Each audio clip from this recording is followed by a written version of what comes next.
Queridos amigos, buenas tardes.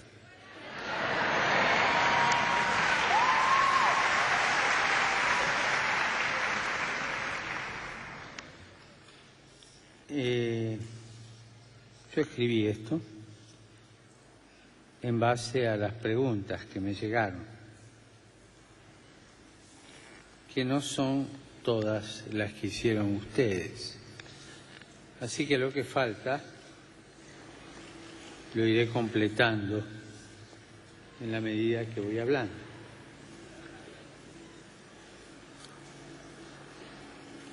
De tal manera que, en la medida que yo pueda,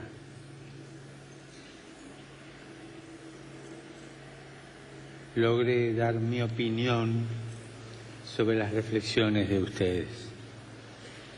Y estoy contento de estar con ustedes, representantes de la sociedad civil,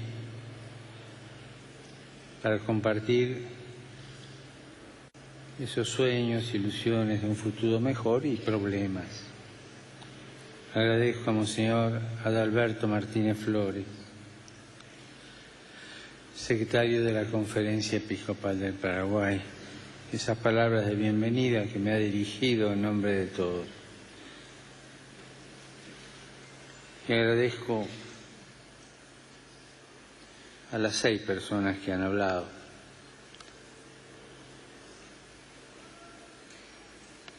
Cada una de ellas presentando un aspecto de su reflexión.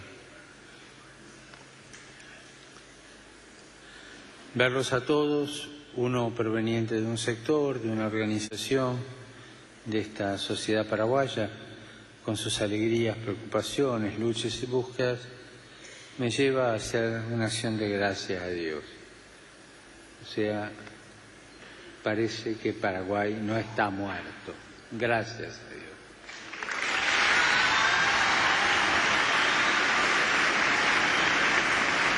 Porque un pueblo que vive,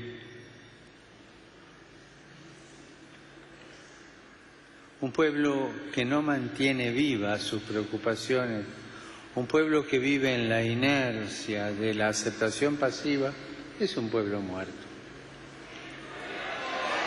Por el contrario, veo en ustedes la savia de una vida que corre y que quiere germinar. Y eso siempre Dios lo bendice.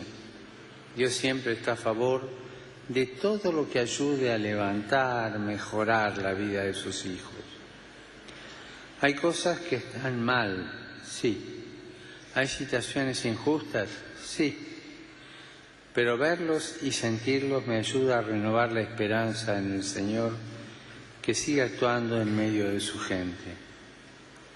Ustedes vienen desde distintas miradas, distintas situaciones y búsquedas. Todos juntos forman la cultura paraguaya. Todos son necesarios en la búsqueda del bien común. En las condiciones actuales de la sociedad mundial, donde hay tantas iniquidades y cada vez más las personas son descartables, verlos a ustedes aquí es un regalo.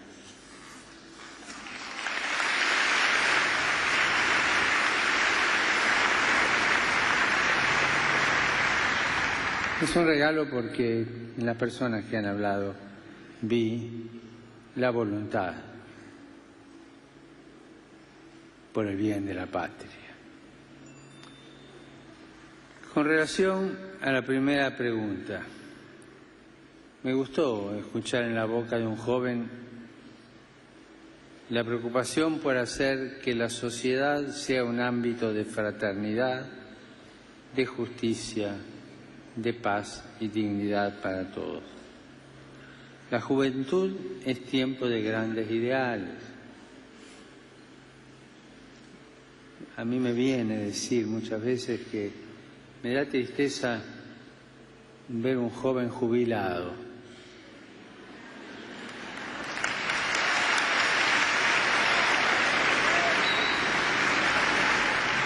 Qué importante es que ustedes, los jóvenes, y vaya que hay jóvenes acá en Paraguay, que ustedes los jóvenes vayan intuyendo que la verdadera felicidad pasa por la lucha de un país fraterno. Y es bueno que ustedes, los jóvenes, vean que felicidad y placer no son sinónimos. Una cosa es la felicidad, el gozo que viene de Dios, y otra cosa es un placer pasajero. La felicidad construye, es sólida, edifica.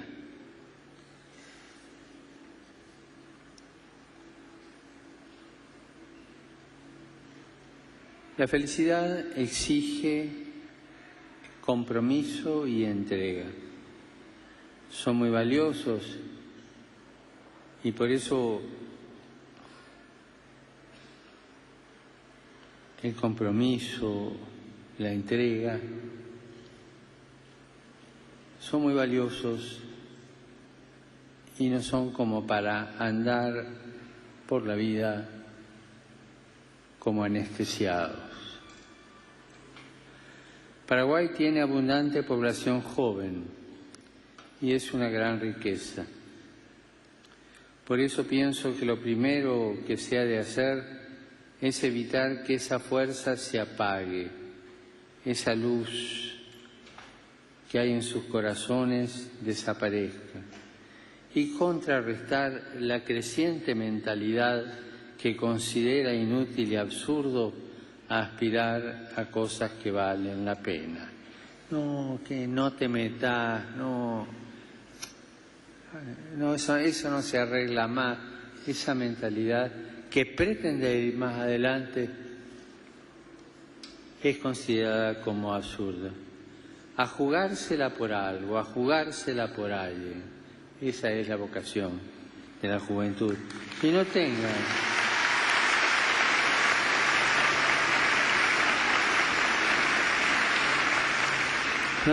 miedo de dejar todo en la cancha. Jueguen limpio, jueguen con todo. No tengan miedo de entregar lo mejor de sí. No busquen el arreglo previo para evitar el cansancio, la lucha.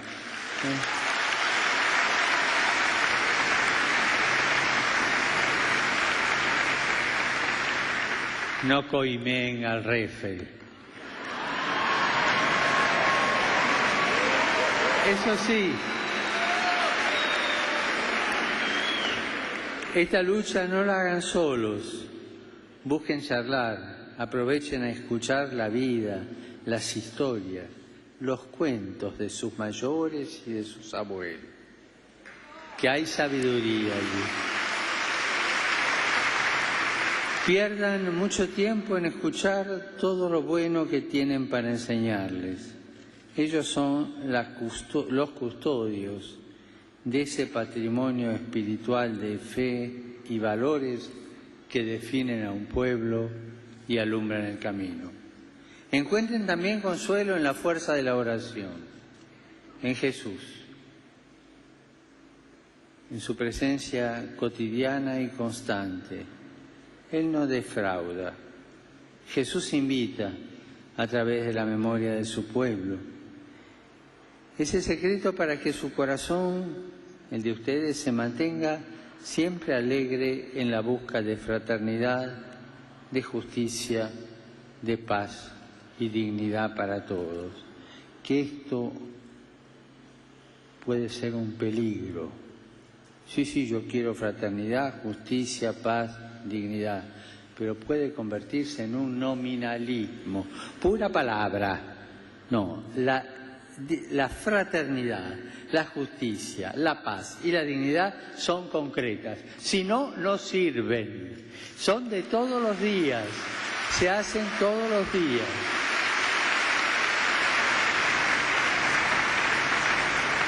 Entonces, yo te pregunto a vos, joven, ¿cómo esos ideales los amasás día a día en lo concreto? Aunque te equivoques, te corregís y volvés a andar. pero lo concreto. Yo les confieso que a veces a mí me da un poquito de alergia, o para no decirlo así en términos tan finos, un poquito de moquillo, el escuchar discursos grandilocuentes con todas estas palabras.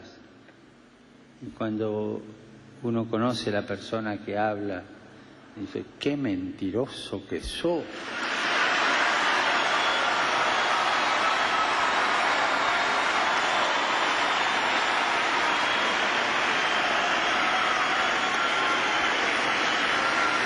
Por eso, palabras solas no sirven. Si vos decís una palabra, comprometete con esa palabra, amasá día a día, sacrificate por eso, comprométete.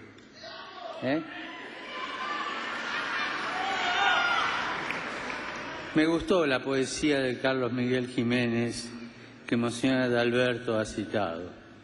Creo que resume muy bien lo que he querido decirle. Sueño un paraíso sin guerra entre hermanos, rico en hombres sanos de alma y corazón, y un Dios que bendice su nueva ascensión. Sí, es un sueño.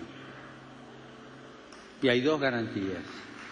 Que el sueño se despierte y sea realidad de todos los días, y que Dios sea reconocido como la garantía de la dignidad nuestra como hombres.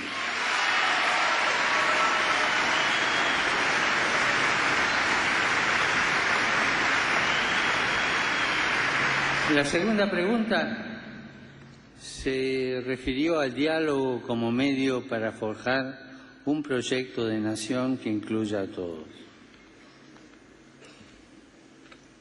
El diálogo no es fácil. También está el diálogo teatro, es decir, representemos al diálogo, juguemos al diálogo y después hablamos entre nosotros dos y aquello quedó borrado. El diálogo es sobre la mesa, claro. Si vos en el diálogo no decís realmente lo que sentís, lo que pensás, y no te comprometés a escuchar al otro, ir ajustando lo que vas pensando vos y conversando, el diálogo no sirve, es una pinturita.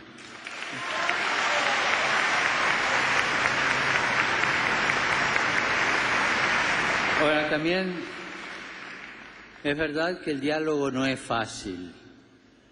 Hay que superar muchas dificultades. Y a veces parece que nosotros nos empecinamos en hacer las cosas más difíciles todavía. Para que haya diálogo es necesaria una base fundamental, una identidad.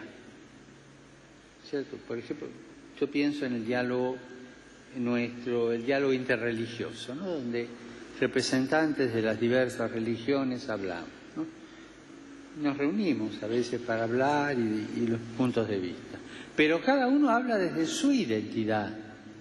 Yo soy budista, yo soy evangélico, yo soy ortodoxo, yo soy católico.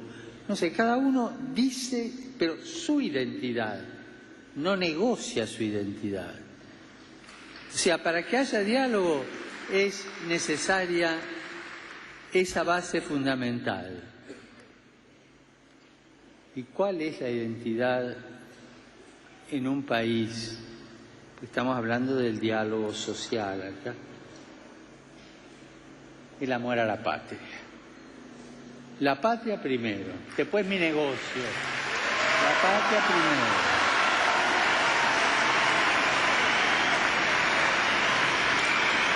Y esa es la identidad. Entonces yo desde esta identidad voy a dialogar. Si yo voy a dialogar sin esa identidad, el diálogo no sirve.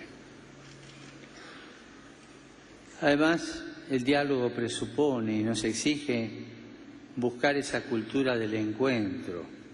Es decir, Un encuentro que sabe reconocer que la diversidad no solo es buena, es necesaria. La uniformidad nos anula, nos hace autómatas. La riqueza de la vida está en la diversidad. Por lo que el punto de partida no puede ser, bueno, voy a dialogar, pero aquel está equivocado. No podemos presumir que el otro está equivocado. Yo voy con lo mío y voy a escuchar qué dice el otro, en qué me enriquece el otro, en qué el otro me hace caer en la cuenta que yo estoy equivocado y en qué cosas le puedo dar yo al otro. Es un ida y vuelta, pero con el corazón abierto, con presunciones de que el otro está equivocado, mejor irse a casa y no intentar un diálogo, ¿no es cierto?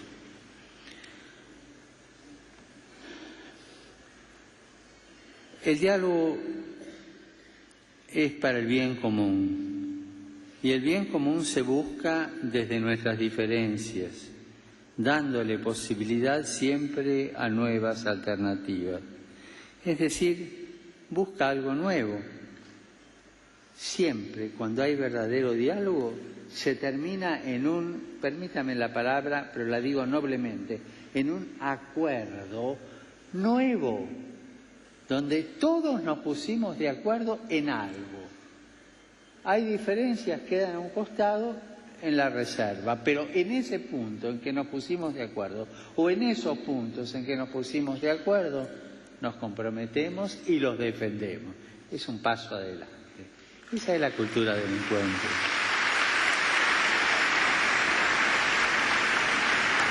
Dialogar no es negociar.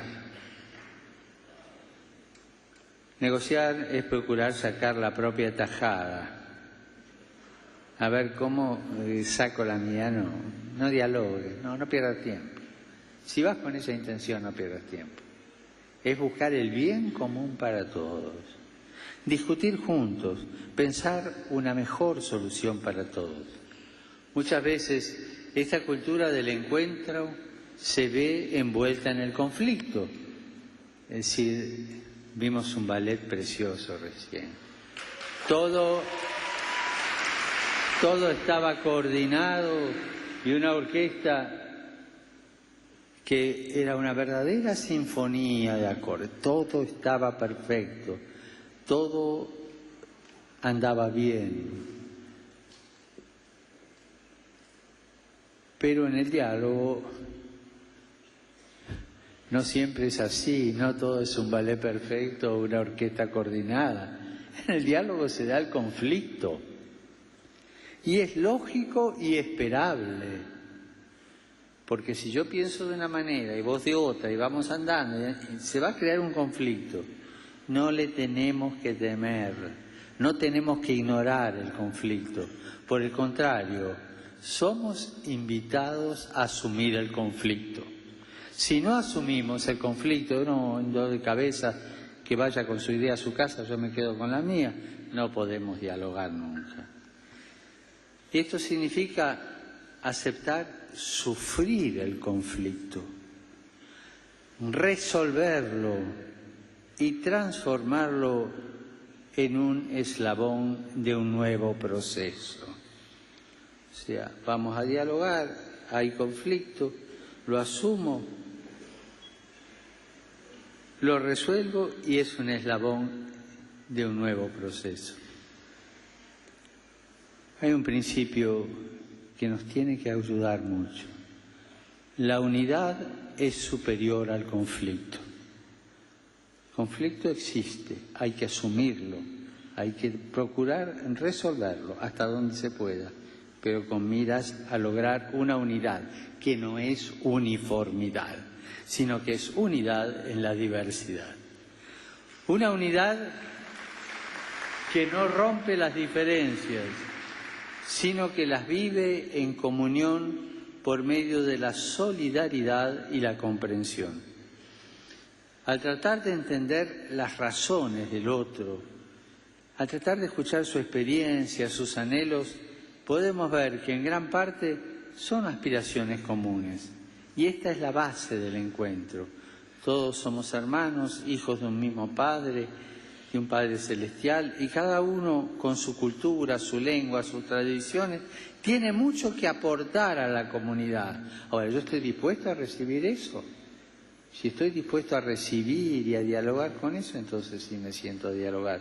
Si no estoy dispuesto, mejor no perder el tiempo. Las verdaderas culturas nunca están cerradas en sí mismas, mueren. Si se cierran en sí mismas, mueren. Sino que están llamadas a encontrarse con otras culturas y crear nuevas realidades.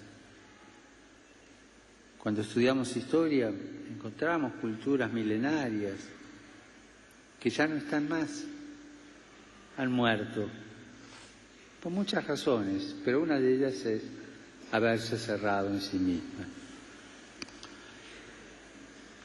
Sin este presupuesto esencial, sin esta base de hermandad, será muy difícil arribar al diálogo. Si alguien considera que hay personas, culturas, situaciones de segunda, tercera o de cuarta, algo seguro saldrá mal, porque simplemente carece de lo mínimo, que es el reconocimiento de la dignidad del otro, que no hay personas de primera, de segunda, de tercera, de cuarta. Somos de la misma dignidad.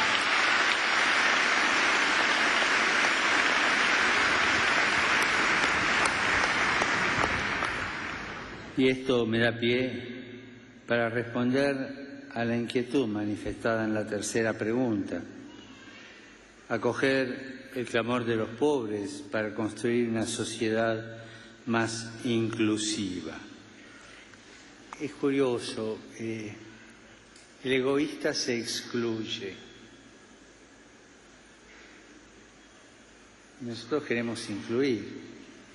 Acuérdense la parábola del hijo pródigo. Ese hijo que le pidió la herencia al padre, se llevó toda la plata, la malgastó en la buena vida y al cabo de un largo tiempo que había perdido todo, porque le dolía el estómago de hambre, se acordó de su padre. Y su padre lo esperaba, es la figura de Dios que siempre nos espera.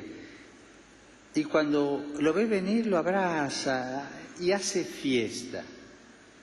En cambio el otro hijo, el que había estado en la casa, se enoja y se autoexcluye. Yo con esta gente no me junto, yo me porté bien, yo tengo una gran cultura, estudié en tal o tal universidad, tengo esta familia y esta alcurnia, así que con esto no me mezclo. No excluir a nadie, pero no autoexcluirse, porque todos necesitamos de todos.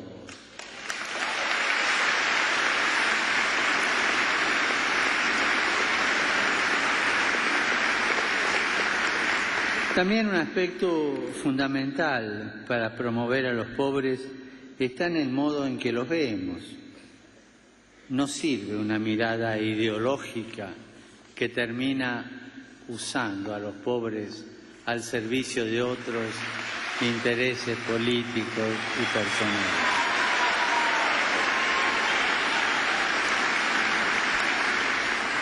Las ideologías terminan mal, no sirven. Las ideologías tienen una relación o incompleta, o enferma, o mala con el pueblo. Las ideologías no asumen al pueblo.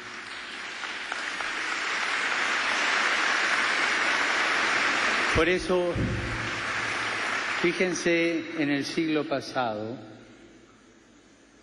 ¿en qué terminaron las ideologías? En dictaduras, siempre. Siempre. Piensan por el pueblo, no dejan pensar al pueblo.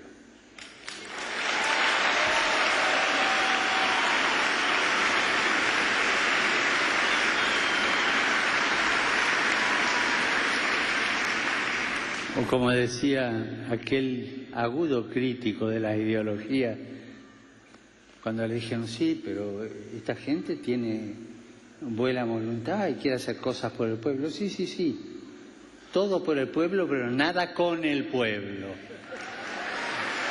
Esas son las ideologías. Para buscar efectivamente su bien, lo primero es tener una verdadera preocupación por su persona, estoy hablando de los pobres, valorarlos en su bondad propia, pero una valoración real exige estar dispuestos a aprender de los pobres, a aprender de ellos. Los pobres tienen mucho que enseñarnos en humanidad, en bondad, en sacrificio, en solidaridad. Los cristianos, además, tenemos un motivo mayor para amar y servir a los pobres, porque en ellos tenemos el rostro, vemos el rostro y la carne de Cristo, que se hizo pobre para enriquecernos con su pobreza.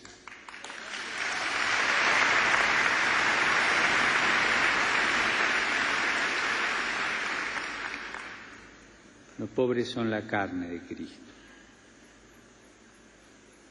A mí me gusta preguntarle a alguien, cuando confieso gente, ahora no tengo tantas oportunidades para confesar como tenía en mi diócesis anterior, pero me gusta preguntarle, ¿y usted ayuda a la gente? Sí, sí, doy limosna.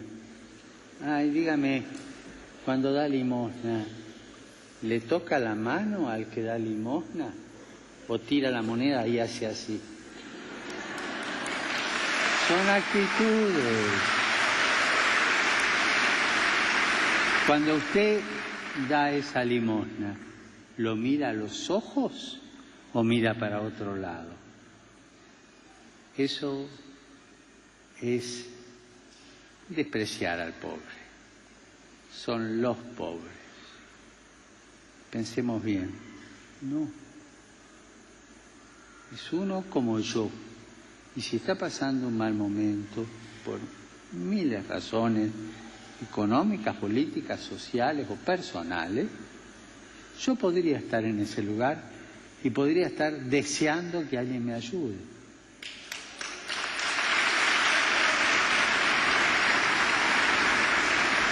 Y además de desear que alguien me ayude, si estoy en ese lugar, tengo el derecho de ser respetado. Respetar al pobre, no usarlo como objeto para lavar nuestras culpas.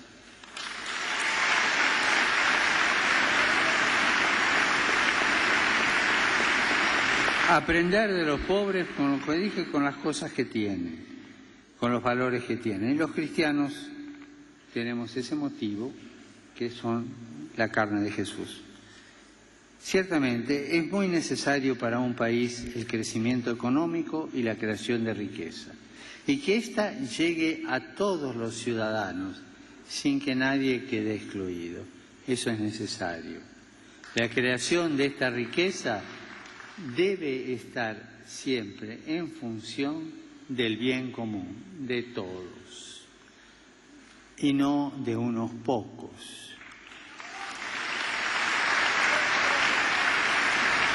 Y en esto hay que ser muy claro. La adoración del antiguo becerro de oro ha encontrado una versión nueva y despiadada en el fetichismo del dinero y en la dictadura de la economía sin rostro.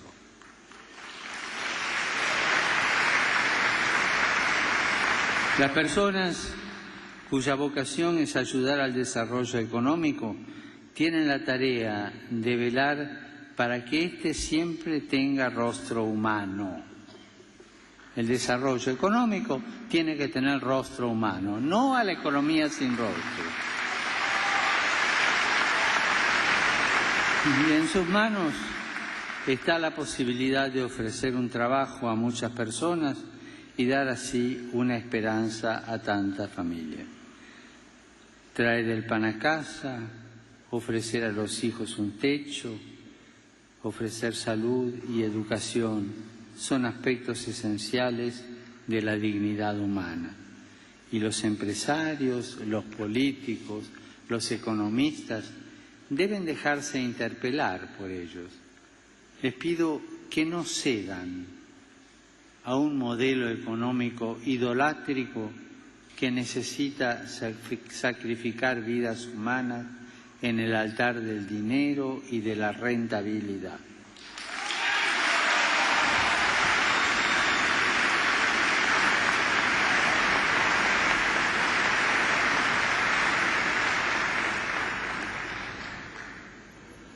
En la economía, en la empresa, en la política, lo primero siempre es la persona y el hábitat donde vive. Con justa razón, Paraguay es conocido en el mundo por haber sido la tierra donde comenzaron las reducciones, una de las experiencias de evangelización y organización social más interesantes de la historia. En ellas, el Evangelio fue alma y vida de comunidades donde no había hambre, no había desocupación, ni analfabetismo, ni opresión. Esta experiencia histórica nos enseña que una sociedad más humana también hoy es posible. Ustedes la vivieron en sus raíces acá. Es posible. Cuando hay amor al hombre y voluntad de servirlo, es posible crear las condiciones para que todos tengan acceso a los bienes necesarios sin que nadie sea descartado. Buscar en cada caso las soluciones por el diálogo.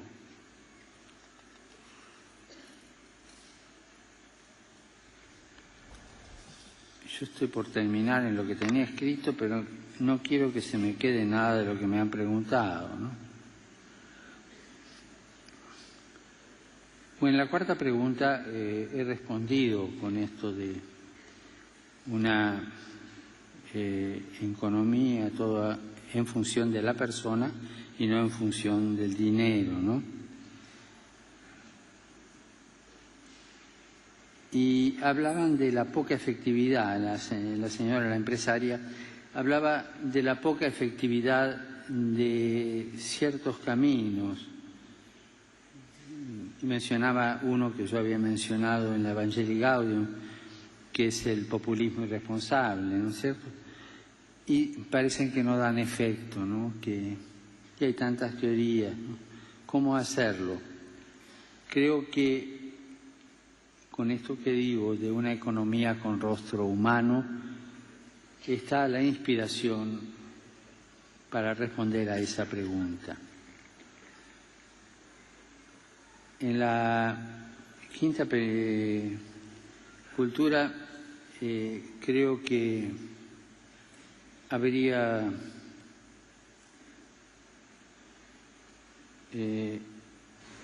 la respuesta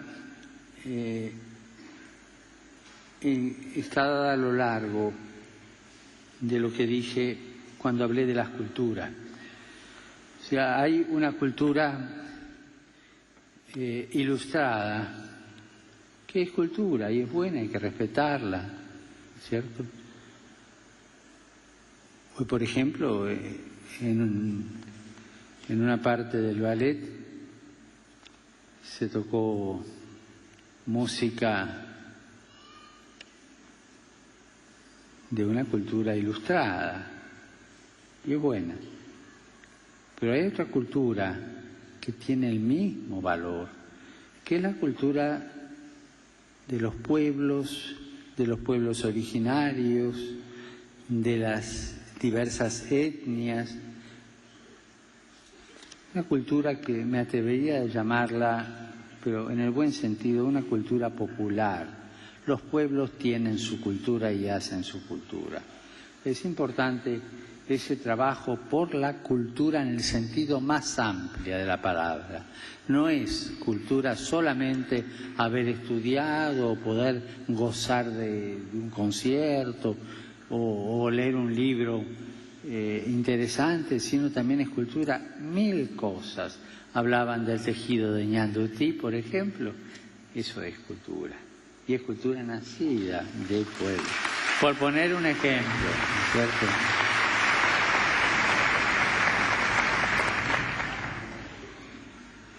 Y hay dos cosas que antes de terminar quisiera referirme.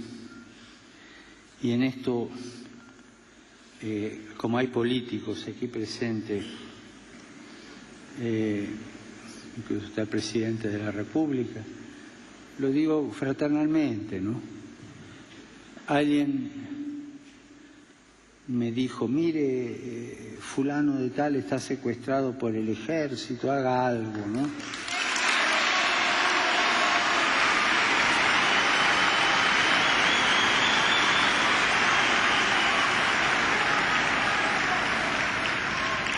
Yo no digo si es verdad, no es verdad, si es justo, si no es justo, pero uno de los métodos que tenían las ideologías dictatoriales del siglo pasado, a las que me refería hace un rato, era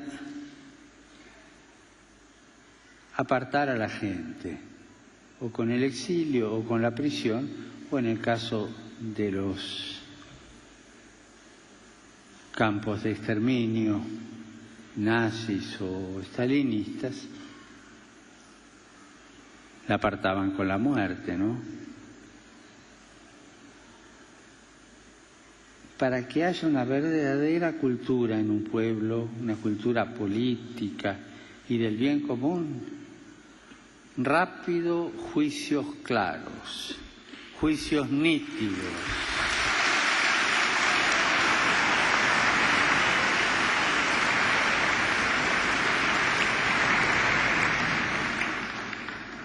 Y no sirve otro tipo de estratagema. La justicia nítida, clara. Eso nos va a ayudar a todos. Yo no sé si acá existe eso o no, lo digo con todo respeto. No lo pregunto. Me lo dijeron cuando entraba. Me lo dijeron acá. Y que pidiera por no sé qué, no y viene el apellido. Y después está, otra cosa que también por honestidad quiero decir, un método que no da libertad a las personas para asumir responsablemente su tarea de construcción de la sociedad. Y es el chantaje. El chantaje siempre es corrupción. Si vos haces esto, te vamos a hacer esto. Con lo cual, te destruimos. La corrupción es la polilla, es la gangrena de un pueblo.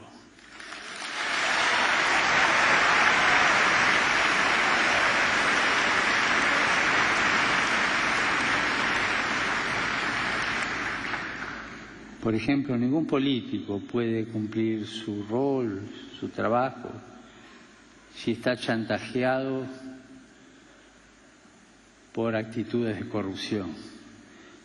Dame esto, dame este poder, dame esto, o si no, yo te voy a hacer esto o aquello otro. ¿No? Eso que se da en todos los pueblos del mundo, porque eso se da. Si un pueblo quiere mantener su dignidad, tiene que desterrarlo. Estoy hablando de algo universal.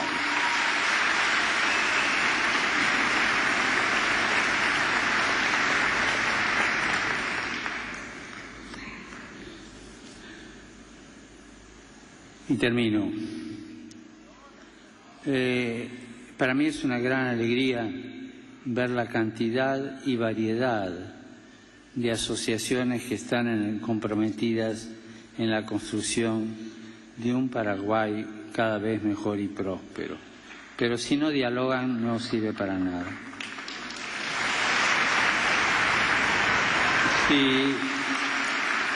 Si chantajean no sirve para nada.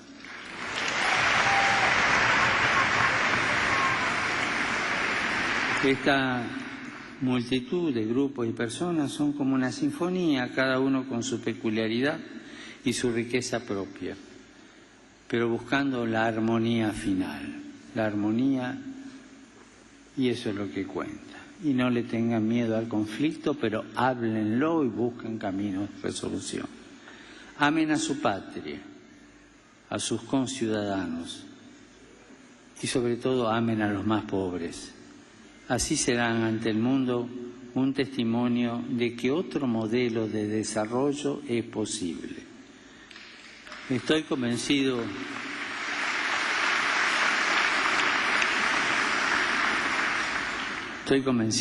por la propia historia de ustedes de que tienen la fuerza más grande que existe. Su humanidad, su fe, su amor, ese ser del pueblo paraguayo que lo distingue tan ricamente entre las naciones del mundo.